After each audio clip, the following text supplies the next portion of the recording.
എൻ്റെ വീടിൻ്റെ അകത്തേ ഞാൻ വെച്ചിരിക്കുന്ന ഒരു വെറൈറ്റി ചെടിയായി ഇന്ന് നമുക്ക് പരിചയപ്പെടാം. ഇതിനെക്കുറിച്ച് മുമ്പൊരിക്കൽ ഞാനൊരു വീഡിയോ ചെയ്തിരുന്നു. ഇപ്പം വർഷം ഒരു 3-4-5 വർഷമായി.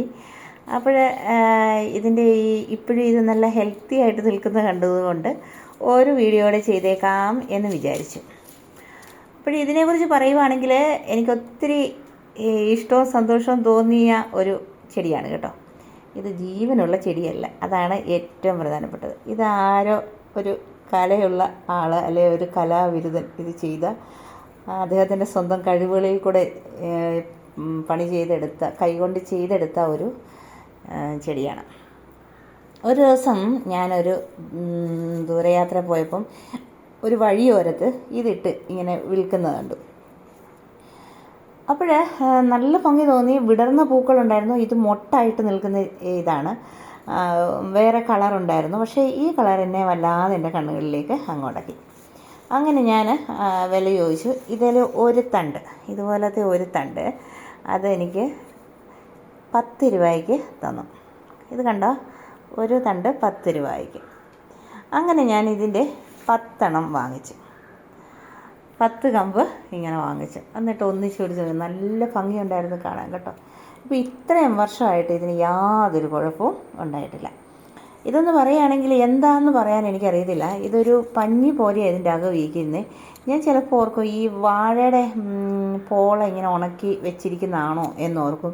പിന്നെ ഇതിൻ്റെ പുറം തോട് എന്താണെന്ന് എനിക്കറിയത്തില്ല. എന്തോ നശിച്ചു പോകുന്ന ഒരു സംഭവമാണ്, അല്ലാതെ പ്ലാസ്റ്റിക്കോ അങ്ങനെയുള്ള ഒരു സാധനവും ഇല്ല. ഇതിനകത്ത് ചെറിയ കമ്പി മേള് വരെയും കമ്പാണ്, മുളയുടെ ഒരു കമ്പ് വെച്ചേക്കുന്നതാണ്. അത് കഴിഞ്ഞിട്ട് പിന്നെ കമ്പി, ചെറിയ നൂൽക്കമ്പിയാണ് ഈ ചെറിയ ശിഖരം പോലുള്ളത് വെച്ചേക്കുന്നത്. ഒത്തിരി ഭംഗിയില്ലേ ഇത് കാണാനായിട്ട്.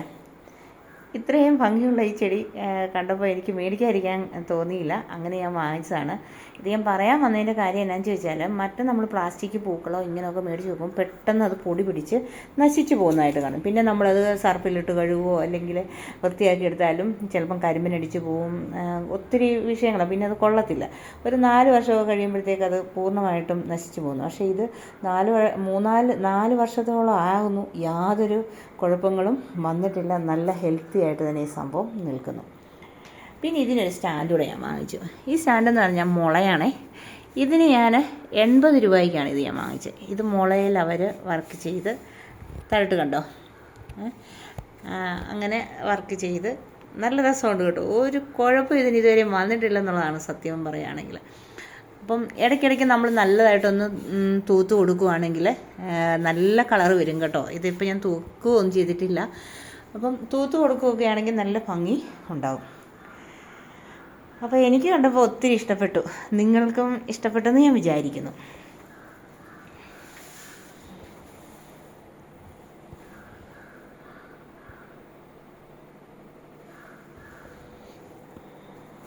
അപ്പം ഇങ്ങനത്തെ ചെടികൾ, പ്ലാസ്റ്റിക് പൂക്കൾ നമ്മൾ വാങ്ങിച്ച് വെക്കുന്നതിനേക്കാളും നല്ലത് ഇങ്ങനെയുള്ള ചെടികൾ വാങ്ങിച്ച് വെക്കുകയാണെങ്കിൽ അത് യാതൊരു പ്രശ്നങ്ങളും നമുക്ക് ഉണ്ടാകത്തില്ല. എന്ന് പറഞ്ഞാൽ അത് പിന്നെ വലിച്ചെറിയാനോ കത്തിച്ച് കളയാനോ ഒന്നിൻ്റെ ആവശ്യകത വരുന്നില്ല. ഇത് നശിച്ചു പോകുന്ന മണ്ണിൽ തന്നെ ചേരുന്ന ഒരു സാധനമാണ്. അപ്പോൾ ഇങ്ങനെയുള്ള ചെടികൾ കുറച്ച് നാൾ ഇതിപ്പം എല്ലാം കൂടെ എനിക്കൊരു 200 രൂപയ്ക്കകത്തുള്ള ചിലവേ ഉള്ളൂ. പക്ഷേങ്കിൽ ആ സംഭവം തരുന്ന ആ സൗന്ദര്യം അല്ലെങ്കിൽ നമുക്ക് മനസ്സിന് തരുന്നൊരു സന്തോഷമുണ്ടല്ലോ, അതൊന്ന് പറഞ്ഞറിയിക്കാൻ പറ്റാത്തൊരു കാര്യമാണ്. അപ്പോൾ ഈ ചെടിയെക്കുറിച്ച് ഞാൻ നിങ്ങളെ ഒന്ന് പരിചയപ്പെടുത്തിയെന്നേ ഉള്ളൂ. ഇങ്ങനെയുള്ള സംഭവങ്ങളൊക്കെ വഴിയോരത്തൊക്കെ വിൽക്കുമ്പോൾ നമ്മൾ വാങ്ങിക്കുമ്പോൾ സാധുക്കളായ അവർക്ക് ഒരു സപ്പോർട്ടാവും, നമുക്കും അതൊരു സന്തോഷമുള്ളൊരു കാര്യം തന്നെയാണ്.